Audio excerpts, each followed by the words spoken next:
Tiktuk Masoret HaMikra, Parashat Haazinu 8. The reference here is Perek Lamid, Pasuk Kaf Zayin, in the middle. Pen Yenakeru Saremo.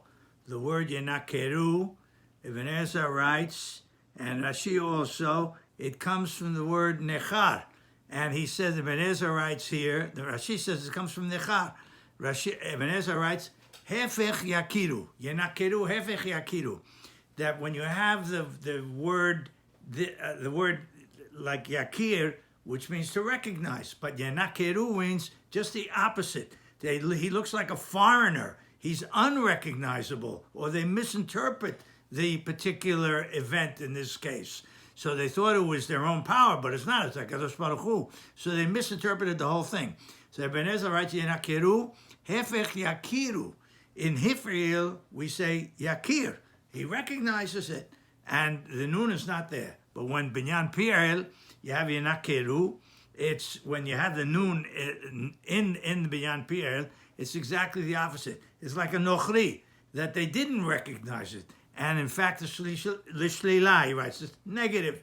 The interpretation is that they misinterpreted the whole thing, but the reason for their success.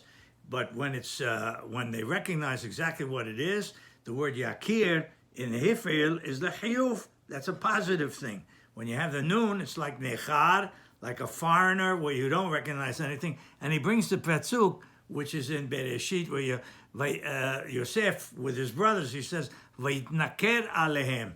He kind of fooled them. They thought, he made them think that he was somebody else. So Vayitnaker means he was like a foreigner to them. He was not, they didn't recognize him at all. Vayakir is, he would recognize, but in this case, Vayitnaker is just the opposite. Same thing here. Yenakeru, they thought of themselves, in other words, misinterpreted what was going on, and it was like a foreigner to them.